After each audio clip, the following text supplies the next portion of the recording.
Bonjour à tous, excusez un peu la qualité pas terrible de cette vidéo. Ça va être une vidéo un peu particulière parce que je ne vais faire aucune coupe.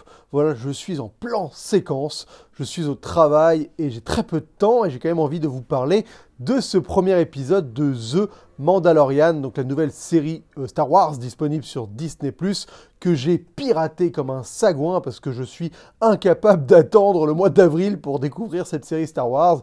Je suis un grand fan de Star Wars et je ne pouvais pas m'imaginer ne pas voir cette série avant d'aller voir le nouveau Star Wars. Donc voilà, c'est une manière aussi de me mettre dans le bain pour ce qui va arriver en décembre. Donc j'étais chaud patate et donc voilà, je l'avoue, j'ai piraté parce que je trouve ça un peu étrange qu'ils sortent pas Star Wars mondialement, en tout cas Disney+, c'est bizarre d'être décalé parce que les Américains ils y ont le droit et maintenant on a envie d'y avoir le droit en même temps qu'eux. C'est un peu dépassé cette époque où on devait attendre que les cassettes ou les DVD traversent l'Atlantique. Donc voilà, je suis pas nécessairement fier de l'avoir fait, mais ça m'arrive encore de temps en temps pour les séries quand même de pirater parce qu'il y a beaucoup d'offres et j'ai pas forcément les moyens de m'abonner à chaque service.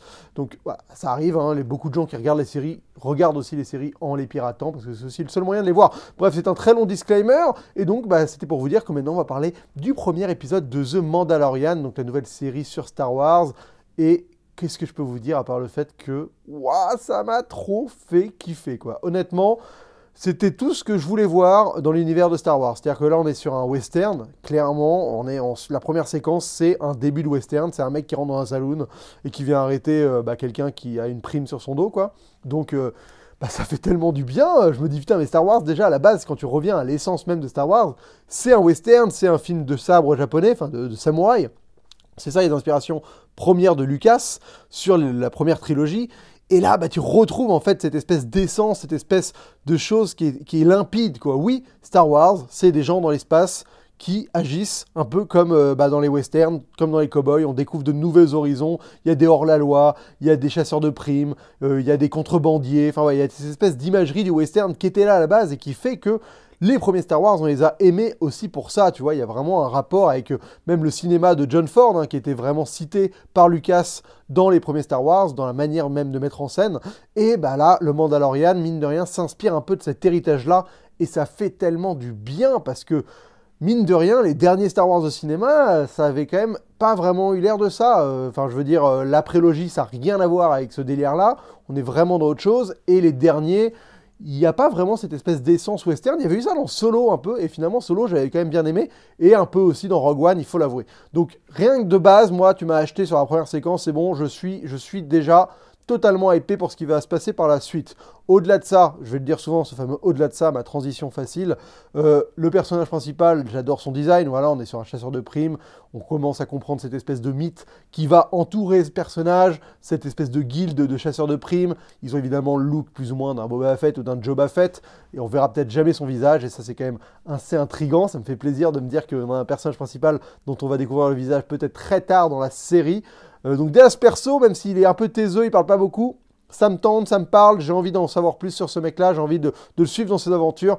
Il arrive à être touchant sans faire grand-chose dans l'épisode, à être humanisé en fait, sans avoir besoin de montrer son visage ou d'avoir beaucoup de réactions ou d'actions particulières à faire. Mais j'arrive déjà à m'attacher à lui, ce qui est assez particulier, parce qu'en effet, il nous donne pas grand-chose, mais voilà, le fait qu'il galère à monter sur sa monture étrange, tout ça, c'est des petits détails qui font que ils arrivent à me donner de l'intérêt pour ce mec-là. Et en plus, il y a des petits flashbacks qui me le laissent suggérer une backstory qui m'a l'air d'être très intéressante. Et c'est surtout ça qui aussi me passionne dans cette série, c'est la position qu'elle a dans la saga. Elle se situe donc entre le 6 et le 7. Et on va enfin réussir à combler ce trou qui pour moi est béant dans les Star Wars et qui me parasite totalement mon visionnage de la nouvelle trilogie, de la fameuse nostalgie, comme l'appelle Durandal, parce que je n'arrive pas à comprendre comment on passe du 6, Retour du Jedi, fin de l'Empire, et du 7, le Retour de la Force avec le Nouvel Ordre et tout ça, ça ne connecte pas dans mon cerveau. Et là, la série, plus ou moins va s'attacher à raconter ça, quoi. Donc oui, on est dans un monde où l'Empire a chuté,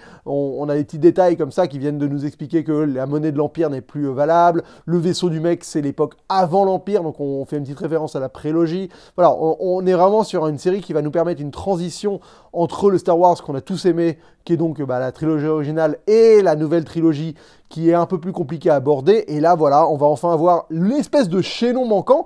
Et ça, franchement, ça me fait vraiment, vraiment du bien, parce que ça va me permettre d'aborder Star Wars 9 si la série raconte suffisamment de choses et de manière plus ou moins limpide et efficace, d'aborder Star Wars 9 bien plus sereinement, et c'est quand même important pour moi parce que franchement, je le vis tellement mal de ne pas réussir à aborder cette nouvelle trilogie sans comprendre ce qui s'est passé, et là déjà je sens que ça va me faire plaisir.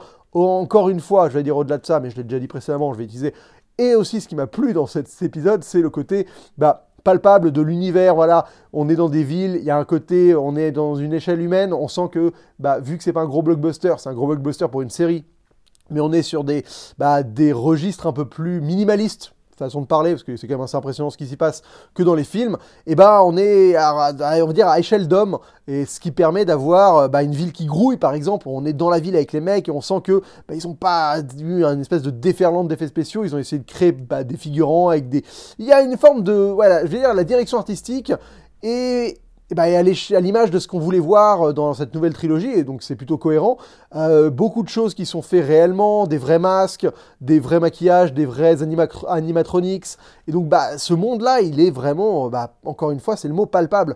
J'y étais, j'y ai cru, je crois ce que je vois, je suis plongé dans l'univers, et avec ce personnage qu'on suit, dont on connaît rien, ça nous permet d'observer tout ça, et franchement, j'ai pris du plaisir à chaque plan, il y a plein de petits détails, évidemment, qui sont de l'ordre peut-être du fanservice, mais de toute façon, quand tu es dans Star Wars, dès que tu délivres des choses sur l'univers, tu vas être dans du fanservice plus ou moins, donc moi je trouve pas ça problématique, mais voilà, l'espèce de créature qui vit chez Jabba, qui est en train de se faire griller, ce genre de petits détails, d'un coup ça te fait des références à ce que tu connais, t'es plongé dans un univers qui est à la fois ultra familier parce que c'est Star Wars, dont t'as envie d'en savoir plus parce que c'est Star Wars, et qui à la fois t'impressionnera toujours, quoi, parce que c'est vrai que c'est familier, mais t'as toujours envie d'en savoir plus sur cet univers qui est infiniment riche, et qui permet toutes les trouvailles, et toutes les idées. Et ça fait tellement du bien, quoi. Et je trouve que l'épisode est très bien géré en termes de séquences d'action. Il n'y a pas grand-chose, mais tu vois, cette petite séquence sur la glace, ça te présente une créature particulière, un petit suspense, quelque chose pour te mettre un peu en jambe. Et j'ai adoré cette fin où donc il y a l'attaque de la base avec ce droïde chasseur de primes également, qui est vraiment...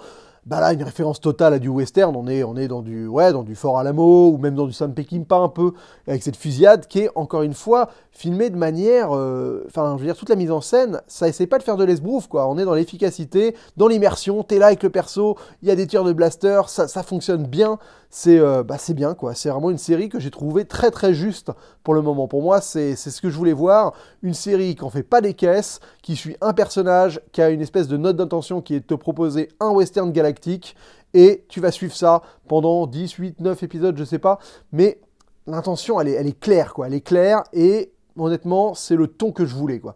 Voilà, après, je suis pas en droit de demander quoi que ce soit ou qu'est-ce, mais c'était ce à quoi je m'attendais, et j'ai eu ce que je voulais, quoi. C'est bête à dire, mais quand tu es satisfait d'un produit, parce que tu te dis, putain, mais c'est tout ce que j'ai toujours envie de voir dans Star Wars, ça fait trop plaisir, parce qu'en effet, tu prends un chasseur de primes, tu t'en fais un western, ça coule de source, et l'univers de Star Wars, comme je le disais au tout début, il est parfait pour ça. Donc je vais m'empresser de découvrir les épisodes au fur et à mesure. Et donc, comme je l'expliquais sur le post que j'ai fait ce midi dans ma rubrique communauté, je vais énormément travailler ce mois-ci en dehors de YouTube, évidemment. Donc je vais avoir très peu de temps, et surtout pas de temps pour faire de montage, et même pour tourner dans des lieux particuliers, j'aurai très peu de temps chez moi. Bref, ça va être très compliqué pour moi, mais j'ai quand même envie de vous partager mon ressenti sur ces épisodes, sur cette série.